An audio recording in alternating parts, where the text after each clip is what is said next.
আসসালামু আলাইকুম রহমতুল্লাহি ওবরকাতুহ। সম্মানিত দর্শক, চলতি বছরের জুন মাস, অর্থাৎ এই যে আমরা জুন মাস অতিক্রম করছি, এই জুন মাস নিয়ে আমাদের রাজনৈতিক অঙ্গনে নানা রকম আশঙ্কা তৈরি হয়েছে। বিশেষ করে আমাদের যে মে মাসের ঘটনাপুঞ্জি, সরকারের সঙ্গে বিএনপির সঙ্গে এনসিপির, তারপর বিএনপির সঙ্গে জামাতের সঙ্গে অন্যান্য রাজনৈতিক দলের যে মনস্তাত্ত্বিক যুদ্ধ আমরা মে মাসে দেখেছি। এবং সেখানে বিএনপি যেভাবে তাদের শক্তি সামর্থ্য প্রদর্শনের চেষ্টা চালিয়েছে, তা পবিত্র ঈদুল আজহার কারণে অনেকটা স্থগিত হয়ে পড়েছে। এবং এই যে পবিত্র ঈদুল আজহার এই সময়টিকে সরকার অনেকটা ব্রিদিং টাইম হিসেবে গ্রহণ করেছে। বাংলাদেশের ইতিহাসে প্রথম টানা 10 দিনের উপরে সরকারি ছুটি, অফিস আদালত বন্ধ, কাজ নাই কর্ম নাই, যে যার মতো মানে তাদের যাকে বলা হয় সময় পার করার চেষ্টা করছে। পুরো রাষ্ট্র যখন অর্থনৈতিক সংকটে দিশেহারা এবং আমাদের অর্থনৈতিক সংকটটা যখন একেবারে তৃণমূল পর্যায়ে পৌঁছে গেছে, এবছর কোরবানির যে পশুর চামড়া বিক্রি ক্রয়, কোরবানির পশুর হাট এবং সেই পশুর হাটের ক্রেতা বিক্রেতা ইজারাদার এবং যারা কোরবানি দিয়েছেন তারা সহ এই বছর যারা হজে গিয়েছেন, যে হৃদয় বিদারক দৃশ্য বিভিন্ন জায়গাতে হয়েছে এবং প্রতিনিয়ত হচ্ছে অভাবের কারণে, অর্থনৈতিক সংকটের কারণে। এরকম অবস্থা আমাদের এই বাংলাদেশে ইতিপূর্বে কখনো ঘটেনি। আর এরকম ঘটনা যখন ঘটছে, অর্থাৎ একদিকে কান্না, আবার অন্যদিকে মহল বিশেষের আনন্দ এবং উল্লাস। যাদের হাতে টাকা আছে তারা এই সময়টিকে নিজেদের জন্য স্বর্গরাজ্য বানানোর চেষ্টায় তারা ব্যস্ত। আমরা সেই যে বেগম পাড়ার কথা শুনেছিলাম, সেই বেগম পাড়া ফুলে ফেপে আওয়ামী লীগ জমানাতে রীতিমতো বটবৃক্ষে পরিণত হয়েছিল। আর এখন সেই বেগম পাড়ার যে বিস্তৃতি, এটি এখন সুন্দরবন ছাড়িয়ে আমাজনের জঙ্গলে পরিণত হয়েছে।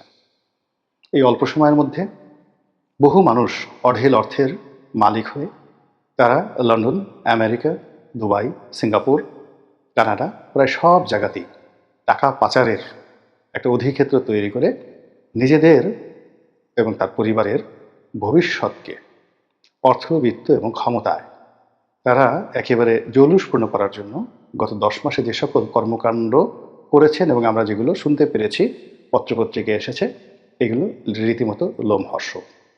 এরকম যখন একটা কন্ট্রাস্ট চলছে, ঠিক সেই সময়টাতে ডক্টর মোহাম্মদ ইউনূস শুধু পুরস্কার নিয়েই যাচ্ছেন, দেশের বাইরে চলেই যাচ্ছেন এবং যেখানে যাচ্ছেন সেখানে গোটা দুয়েক, একেবারে গোটা দুয়েক না হলেও তো একটা অন্ততপক্ষে ডক্টরেট ডিগ্রি তার চাই এবং ইংরেজিতে তার একটা ভাষণ দিতেই হবে কোনো বিশ্ববিদ্যালয়ে, সভা সমিতি বা সেমিনারে।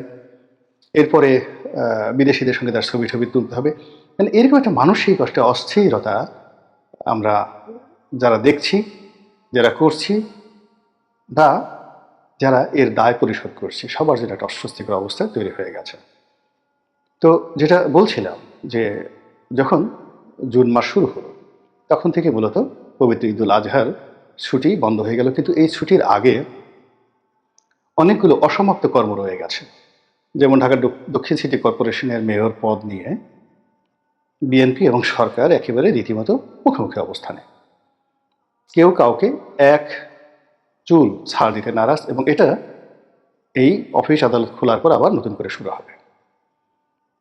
এরপর সরকারের জুলাই চার্টার, এটা নিয়ে সেনাবাহিনীর সঙ্গে, পুলিশের সঙ্গে, বিএনপির সঙ্গে, রাজনৈতিক দলের সঙ্গে একটা ভীষণ রকম যাকে বলা হয় কুরুক্ষেত্র তৈরি হবার সম্ভাবনা রয়েছে। অর্থাৎ সরকার যদি যেভাবে একটা জুলাই চার্টার মানে একটা বিপ্লবী সরকার করতে চায় এবং সেই বিপ্লবী সরকার করতে গিয়ে ডক্টর মোহাম্মদ ইউনূসকে আরও ক্ষমতাধর, তাকে রাষ্ট্রপতি হিসেবে নিয়োগ দান থেকে শুরু করে আরও যা কিছুই করা হোক না কেন জুলাই চার্টারের অধীনে, তখন সেই বিপ্লবী সরকারের সঙ্গে এখন যেভাবে বিএনপি মোলাকাত করছেন বা বিএনপি যেভাবে তাদের সঙ্গে কথাবার্তা বলছেন, এটি বিপ্লবী সরকারের সঙ্গে একেবারেই সম্ভব হবে না। এটা মোর দেন মার্শাল ল, তার চেয়েও বড় কিছু হয়ে যাবে। ফলে এখন অনেকের যে আকুতি, অনেকের থ্রেট বা ক্ষমতার যে বিকেন্দ্রীকরণ, বিভিন্ন জায়গা থেকে ক্ষমতা যে এখন পরিচালিত হচ্ছে, ওটা বিপ্লবী সরকার হলে থাকবে না। এবং সরকার সেই জুলাই চ্যাটার ঘোষণার মাধ্যমে একটা বিপ্লবী সরকার গঠনের দিকে যাচ্ছে, এবং এটা ছাড়া তাদের আর কোনো উপায় নেই এই মুহূর্তে। অন্যদিকে নির্বাচনে তিনটি সম্ভাবনা এবং তিনটি আতঙ্ক, এবং একটি যাকে বলা হয় ত্রিমুখী সংঘর্ষ ধেয়ে আসছে, যেটি জুন মাসে শুরু হবে, জুলাই আগস্টে গিয়ে এটি একেবারে চূড়ান্ত রূপ ধারণ করবে। শোনা যাচ্ছে যে সরকার প্রথম থেকে যেটা চাচ্ছে, যে সরকার একটি নির্বাচন করতে চাচ্ছে, স্থানীয় সরকার নির্বাচন জাতীয় নির্বাচনের আগে। This is the first problem. BNP সর্বশক্তি দিয়ে তারা চাচ্ছে যে জাতীয় নির্বাচনের আগে কোনো স্থানীয় সরকার নির্বাচন হবে না। তো সরকার যে ব্লু প্রিন্ট নিয়ে এগুচ্ছে, সেখানে তাদের জন্য জাতীয় নির্বাচনের আগে অবশ্যই টিকে থাকতে হলে তাদেরকে স্থানীয় সরকার নির্বাচন করতে হবে, এবং এইভাবেই তারা তাদের মাস্টার প্ল্যান তৈরি করেছে। তারা তাদের এজেন্ট লোকজন ওইভাবে তারা তৈরি করে ফেলেছে, এবং ওইভাবে তারা এগুচ্ছে। এবং এখানে কোনো কারণে যদি ডক্টর মোহাম্মদ ইউনূস বা তার দল এনসিপি তারা যদি স্থানীয় সরকার নির্বাচনটা করতে না পারে, তাহলে সেক্ষেত্রে তাদের একটা নৈতিক পরাজয়, এবং বিএনপির বাকি যে সময়টুকু রয়েছে সেটা বিএনপির কথার বাইরে তারা একটা শব্দ করতে পারবে না। গেল দ্বিতীয় সমস্যা। তৃতীয় সমস্যা হলো যে একটা গণভোট, সংবিধান প্রণয়নের জন্য নতুন সংবিধান প্রণয়ন, আগের সংবিধান বাতিল, অথবা একটা বিপ্লবী সরকারের যে ম্যান্ডেট, মানে বিপ্লবী সরকার তারা সিদ্ধান্ত নিল এবং ওটার এগেনস্টে তারা একটা গণভোট করলো। হোয়াটএভার মেবি, গণভোট যে কোনো বিষয় হতে পারে।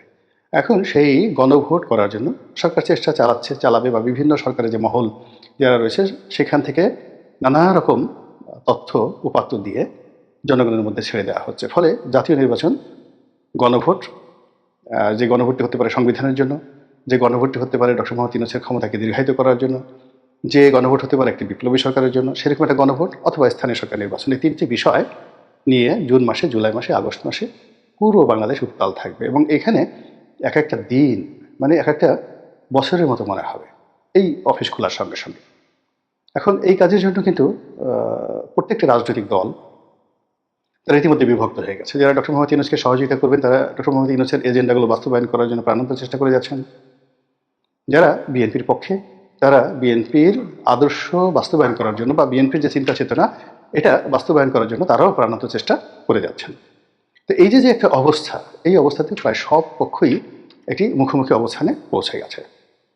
এবং সেই যে মুখোমুখি অবস্থান, সেই মুখোমুখি অবস্থানটি যদি বিদ্রোহে চলে যায়, বিপ্লবে চলে যায়, এবং তার সঙ্গে দেশি এবং বিদেশি যে বিভিন্ন পক্ষ তারা যুক্ত হয়ে যায়, তাহলে যে সর্বনাশ আমাদেরকে গ্রাস করবে, সেই সর্বনাশের কবল থেকে আমরা আগামী 10 বছরও বেরোতে পারবো না। এবং সেগুলো আলটিমেটলি শুরু হয়ে গেছে সব দিক থেকে। এবং আপনি দেখবেন যে সবাই চূড়াগুপ্তে হাসি দিচ্ছে। আমাদের সেনাবাহিনী প্রধান তিনি অপ্রত্যাশিতভাবে রাষ্ট্রীয় প্রোটোকল রক্ষার কথা বলে, বা সম্পর্ক স্থাপনের কথা বলে, বা জাস্ট কার্টিসি ভিজিটে তিনি প্রধান উপদেষ্টার সঙ্গে দেখা করলেন, যেটা অপ্রত্যাশিত ছিল। আবার একই সঙ্গে তিনি রাষ্ট্রপতির সঙ্গে দেখা করলেন, যেটি ডক্টর মোহাম্মদ ইউনূসের জন্য একেবারে একটা যাকে বলা হয় বিব্রতকর পরিবেশ পরিস্থিতি। ওদিকে বহুদিন পর সেনাপ্রধানকে রাষ্ট্রপতি শাহাবুদ্দিন চুপ্পু পেয়ে মানে একেবারে মনে হয় যেন ত্রাণকর্তাকে যেভাবে পেলে মানুষ 2 হাত দিয়ে চেপে ধরে, ঠিক ওইভাবে তিনি সেনাপ্রধান জনাব ওয়াকারুজ্জামানের 2 হাতকে তিনি চেপে ধরেছেন। পুলিশ একেবারে নীরব। অন্যদিকে সেনাবাহিনী অধিকতর তৎপর অতীতের যে কোনো সময় এসে এই ঈদকে নির্বিঘ্ন করার জন্য তারা যেভাবে ক্ষমতার এক্সারসাইজ দেখিয়েছে, বেদম প্রহার করেছে, আইনশৃঙ্খলা রক্ষা করার জন্য কঠোর হয়েছে, তার সঙ্গে সঙ্গে সারা দেশে তারা ব্যাপক তল্লাশি চালিয়েছে। এবং আশ্চর্যজনক ব্যাপার হলো যে তারা সেই একজন সমন্বয়কের বাড়ি থেকে তারা একটি স্নাইপার রাইফেল তারা উদ্ধার করেছে। তো এটি একটা অ্যালার্মিং যে কিছু একটা হচ্ছে, কাউকে ফাঁসানোর চেষ্টা করা হচ্ছে, কাউকে টার্গেট করে এগোনোর চেষ্টা করা হচ্ছে বিভিন্ন মহল থেকে। ডক্টর মোহাম্মদ ইউনূস ঘোরাফেরা করছেন এখানে বন্দর নিয়ে, করিডোর নিয়ে, তারপরে শেষে বন্দর, করিডোর, এই সমস্ত বিষয় নিয়ে ডক্টর মোহাম্মদ ইউনূস অ্যাকচুয়াল ছাড় দিতে এখন পর্যন্ত তিনি রাজি নন। ফলে আসলে আমরা কি করছি, কি হচ্ছে, এই জুন মাসে কি হবে, এগুলো নিয়ে সরকারের গোয়েন্দা বিভাগ নিঃসন্দেহে তৎপর আছে, এবং তারা তো অবশ্যই ডক্টর মোহাম্মদ ইউনূসকে জানাচ্ছেন যেটি তাদের জানানো দরকার, এবং একই সঙ্গে কাউন্টার ইন্টেলিজেন্সও আছে কিন্তু। অনেক বিদেশি গোয়েন্দা সংস্থা বাংলাদেশের বিষয় নিয়ে কিন্তু কাজ করছে। এবং আপনারা জানেন যে শেখ হাসিনার পতনের ঠিক 6 মাস আগের থেকে দেশি বিদেশি গোয়েন্দা সংস্থা কিন্তু কনফার্ম হয়ে গিয়েছিল যে শেখ হাসিনা চলে যাচ্ছে, কিন্তু যারা ক্ষমতাধর তারা সেই জিনিসগুলো কাউন্ট করেননি, কিংবা আমরা ওই জিনিসগুলো জানি না। কিন্তু এখন আমাদের রাষ্ট্রের অভ্যন্তরে যে সকল ক্ষত দেখা দিয়েছে, সেই ক্ষতগুলো কিন্তু যারা রাষ্ট্রের প্রহরায় নিয়োজিত, সেটা সেনাবাহিনী বলেন, পুলিশ বাহিনী বলেন, অন্য যারা বলেন, সবাই এই ক্ষতগুলো সম্পর্কে ওয়াকিবহাল।